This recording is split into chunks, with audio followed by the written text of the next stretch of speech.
ځوان پاچا په 1919 کال په کابل کې دولتي چارواکو او درباري مشرانو په حضور کې د افغانستان د بشپړې خپلواکۍ اعلان وکړ.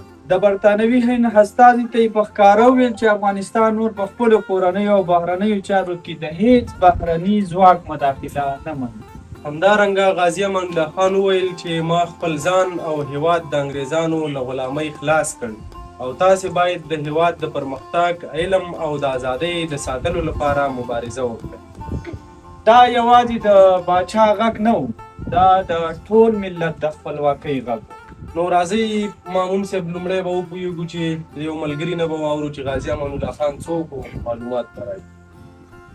شاه غازي امان الله خان د امیر حبیب الله خان زوی په 1892 کال کې د کابل په پغمان کې زیږېدلی دی.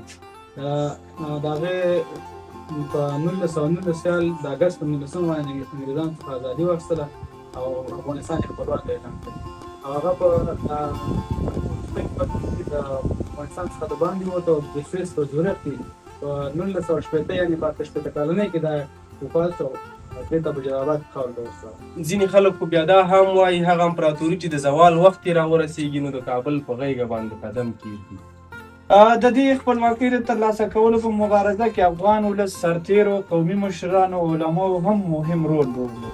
د کال 1919 د خپلواکۍ په مبارزه کې علما کرام د غازي امان الله خان ترڅنګ یوازې د ویناو دپاره نه وو، بلکې هغوی د جهادي مفکورې، دیني مشروعیت دپاره او د ولس په بسیج کې مهم رول درلوده. علما کرامو د غازي امان الله خان د خپلواکۍ مبارزې دپاره یو څو مهم رولونه لرل چې یو په هغې کې د غازي امان الله خان د خپلواکۍ مبارزې پیغام ولس ته رسولو. ځوانانو نه به یې واورو. لومړی اساسي قانون چې و په 1930 میلادي کال کې د غازي امان الله خان په واکمنۍ کې نافذ شو. نو شاداب صاحب دې کې موږ سره کمکي ماشومان هم دي.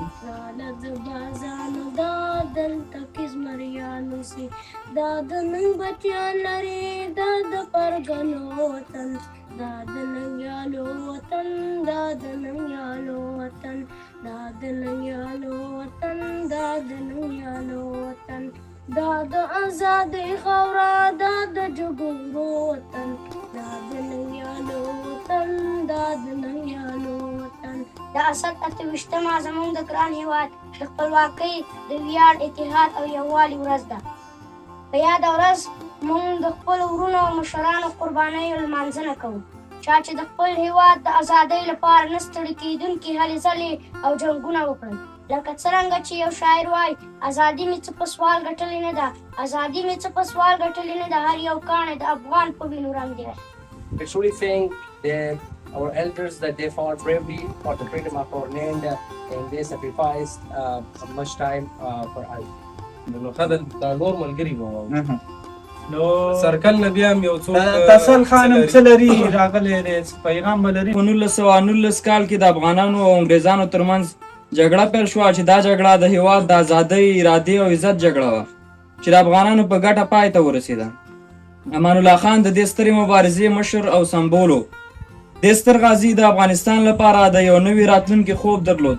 هغه غوښتل چې افغانستان له نړۍ سره اړیکې پراخې کړي، یو عصري دولت جوړ کړي او د تعلیم، اقتصاد، د ادارې او ټولنیز ژوند په برخو کې اصلاحات راولي. او که فکر نه شراب صاحب د ژورنالیزم لپاره هغه وخت کې ډېر کار وکړو چې د ده خسر چې محمود طرزي ژورنالیزم پلار بلل کېږي، نو هغه چاپي ژورنالیزم ته وایي، که هغه اخبار د هغه وخت جریدې وي که نه چې چاپ کېدلې به، نو راډیو ته هم هغه کار وکړو.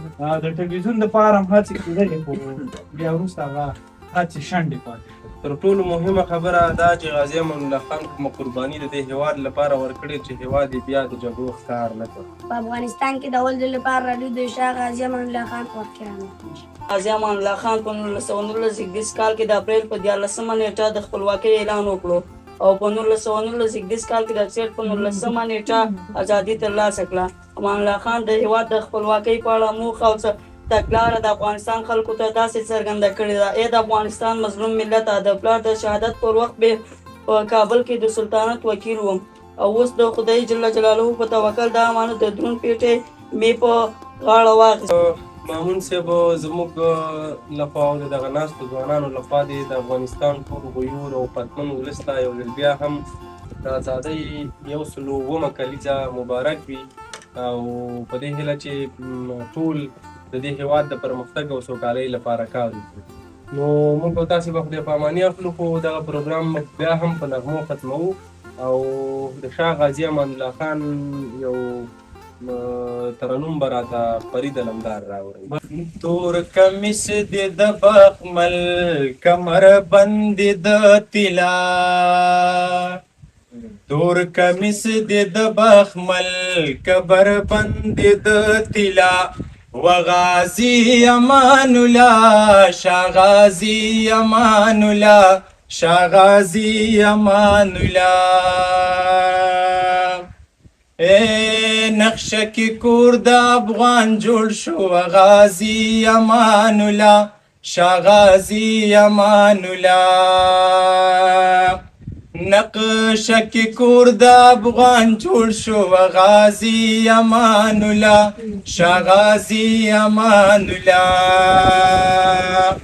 سل کاله پس دی په دعا کې یادونه، غازی امان الله شاه غازی امان الله.